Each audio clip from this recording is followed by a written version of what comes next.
But this is what we have to fight, and the only way we can fix that is all of us have to get together. We have to get our neighbors and all of our families out to vote, because what happened last time? Paul Hodes won the last election with 60,000 fewer votes than he actually had 2 years prior when he ran against Charlie Bass and lost. So that tells me that a lot of people didn't come out. Hopefully a lot of those people now see what happens when you don't come out.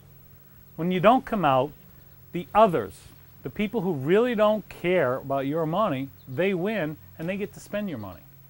And they get to spend it any way you want. Now you look at the stimulus package, everybody said, oh, that was great, 600 bucks. I called down and said, why are you sending $42 million worth of letters telling us we get $600 back? I said, I have a great idea. Why don't you stop right now, call every employer, and just say to them, don't take the next $600 in taxes out of your employees. Let their check slide through. And they said, oh, we can't do that. And of course, I'm thinking because it makes sense. But they said it would be too difficult for employers. And I said, as a small business owner, I'd love to be able to hand my employees their check and say, by the way, this is what your check looks like before the federal government takes their piece. And that's what they didn't want. They don't want anybody to see that.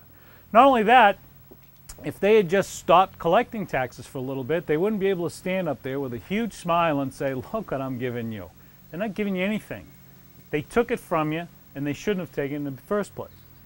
But you know, 2 weeks after he gave us back our $600, he voted for a budget that actually increased our tax obligations in the state of New Hampshire by $3,000 a person. Now, I didn't see him send $42 million worth of frank mail or anything else out of Washington to tell us about that one. They hid that, but they're all happy to give you back your $600. And oh, by the way, to give you back your $600, they borrowed money. That's the problem. None of you would do that in your business. None of you would do that in your own homes. So we need to go back down to Washington, and we need to fix what's broken. And what's broken is we need to actually explain to people, hey, you're here to represent everybody up there. You're not here to do what you want to do. This isn't about you. It's not about power. It's about all the people back home.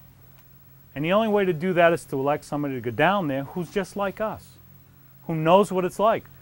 You have kids, you grew up, you had to work hard. That should mean something in Washington. And right now it doesn't.